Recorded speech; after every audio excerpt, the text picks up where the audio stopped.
Look at those guns. Ta-dow! I feel like I look over on the side. Hey, good Lord. Good morning. People are loving life and loving this segment now that we're doing Facebook Live. Is this an everyday thing now? I don't know. They're trying to get us sponsored. I'm going to tag Jeff in there. Wait, they're trying to sponsor this. I know. What's my cut? I don't have a cut. There's no cut. There's no cut. No cut. I don't know. I don't know. Your cut is you're the guru. You're the newsman. You're the beast. You're the.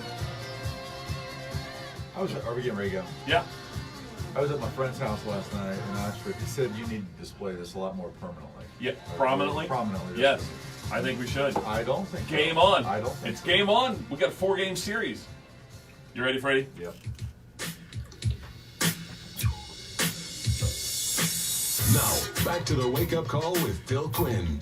Brought to you by Phillips Drugs on Richmond's Classic Hits. 101. 6:45 on your wake-up call. We're at 66 degrees. Thank you for being a part of our program. We're brought to you by Phillips Drugs, your good neighbor pharmacy.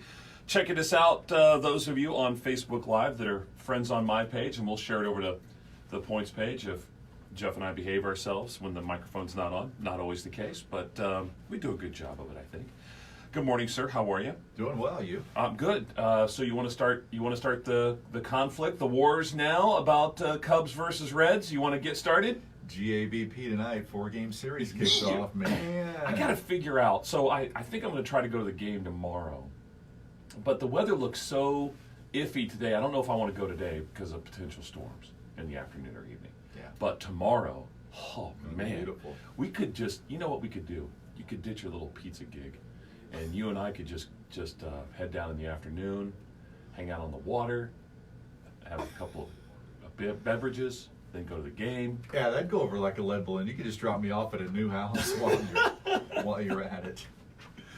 But it should be fun. Yeah. Okay, all right. Well, I know we got some news, so let's talk about that. All right, our lead story this morning is regarding State Senator Alan Paul of Richmond, who is a subject of concern according to the Indiana Lobby Registration Commission. They're forwarding their findings to a prosecutor. Basically, the allegation is this. Paul was paid more than $150,000 to advance issues involving veterans, but he never registered as a lobbyist. In fact, the commission says that they asked him and ordered him to register, but he refused.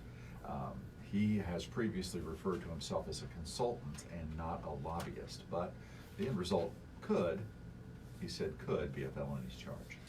So we'll see. Well, we like Alan Paul. He's been good to us. He has been willing to come out and be available. I'd love to get him in studio to talk about it. It certainly says that there are things that you can do, and there are right and wrong ways to do things. But if you're trying to help veterans issues, I think that says something.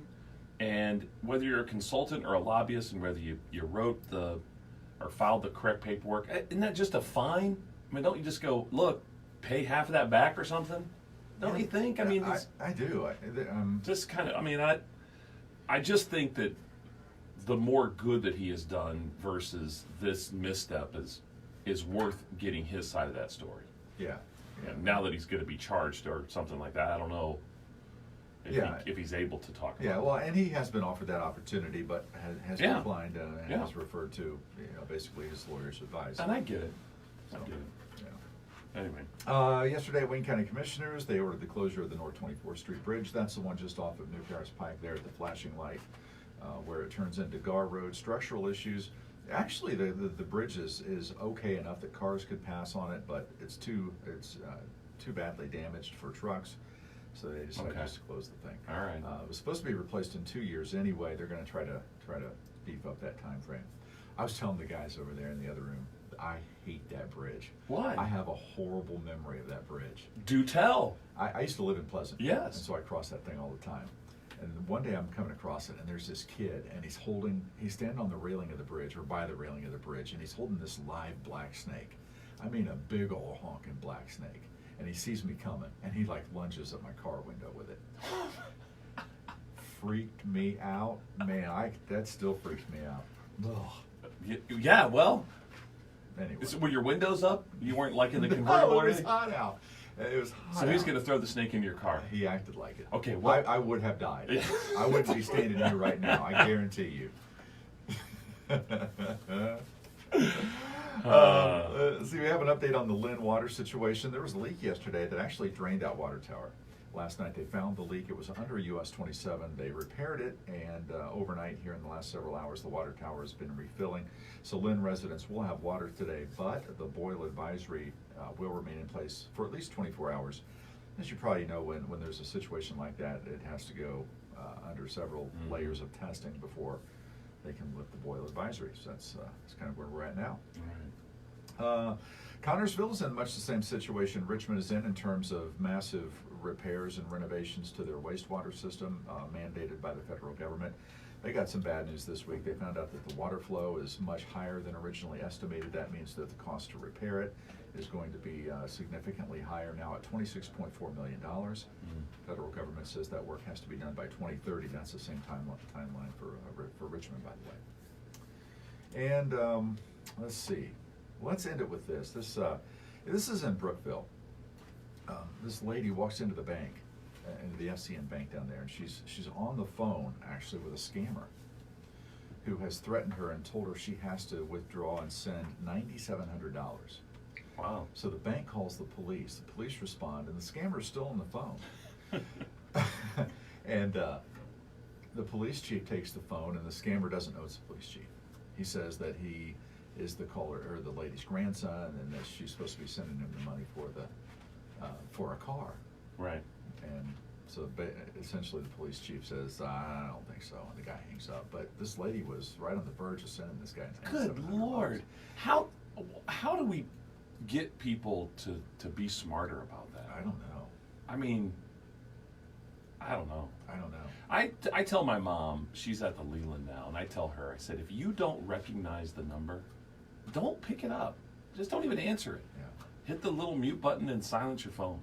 Here's what I do. Tell me if you think this is stupid or funny, because I can see it both ways. I know what you're going to say. Go ahead. I'll get the call, and it always starts with lower your credit card and your interest rate. Yeah. I don't have a credit card.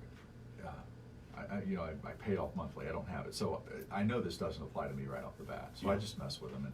And they start by saying, "Give me your account number so I can, check your status and your balance and all that kind of stuff." Sure. So I'll give them. I'll just make up.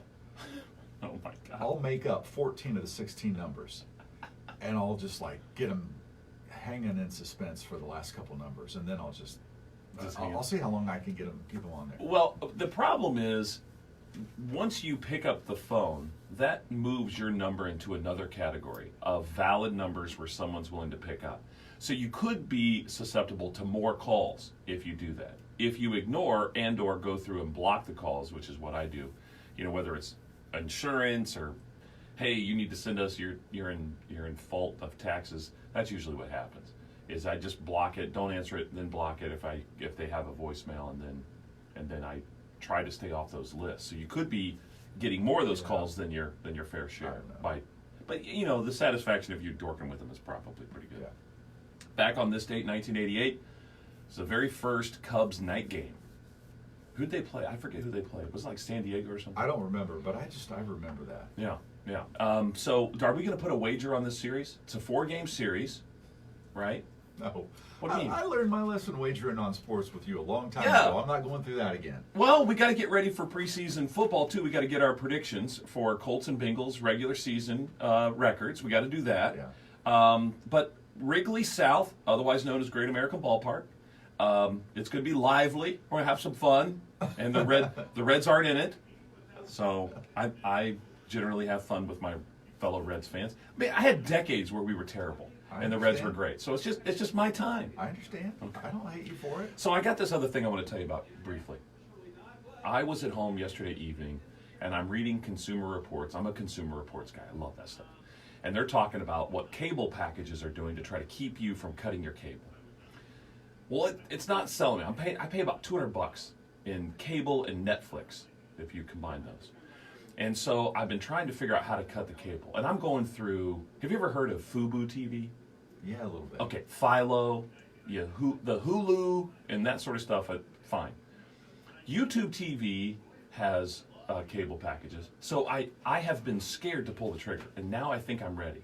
I think that with keeping Comcast internet and then adding either YouTube or DirecTV Now, which means no satellite, you just have the app, I may be able to save $60 a month. Think about that. Wow. But it's so hard because you're going to have extra remotes, and you're going to have to be able to always be connected. I mean, I don't know. I like the ease of my cable, but I don't know. What do you do? What do you have a satellite, or you have cable? I have cable. I don't know how to do all that stuff. Yeah, I just don't. I'm. It made me feel like I was on the verge of being too old to make a technical decision. So I called my son, and I'm like, Ben, yeah, okay, cool. I'm glad the first day of school is good. Hey, I got a problem. So I moved on, and I was talking about what apps and streaming service should I do? And he's just a guy that just says, hey, just download the app and just pay the $3.99 or whatever. For like ESPN Plus and that sort of thing, just pay the online. So instead of having a slew of cable channels, most of which you don't watch, you just buy the little apps that have the programming on it. And I went, that sounds smart, but I don't know that I can do that. I'm 43 and I'm already there. I found gray hairs on my forearm this past weekend, and I just asked my son to help me program the VCR. That's what happened. Here's our question of the day. What do you think about homeschooling? I don't like it. I understand it, and I certainly understand why some parents want to do it. You don't want me teaching your kids. You don't want me teaching my kids. We definitely don't need that. So I think that sometimes kids are kind of, would they withdraw instead of dropping out, being under the title homeschool? I don't think that happens as much as it does people trying to do it, but I think you miss that classroom experience. Yeah. Getting bullied on the playground, that's an important thing to do. That's Right? That's where you learn all the good words. Yeah. Right. All right, Jeff. Thanks, man. Yeah. The Willow Summer Home Sale, where the tradition continues. I think that would be a good question today. What was the first word you learned on the playground that you weren't supposed to say? How am I supposed to say that? Well, that's right. Go to our website, or you can fill in the blank. We'll have to turn off the profanity filter and everything else. Hey, thanks guys for watching. Certainly appreciate it. Until they tell us we can't do this, I guess we'll continue doing this. We've had a lot of positive response. Let us know if you like it, and when we share it, let us know that you watched it. That would be helpful. And I don't know. I just see potential of us having some fun with this. So thanks again. We'll talk to you soon. Bye-bye now. Bye-bye.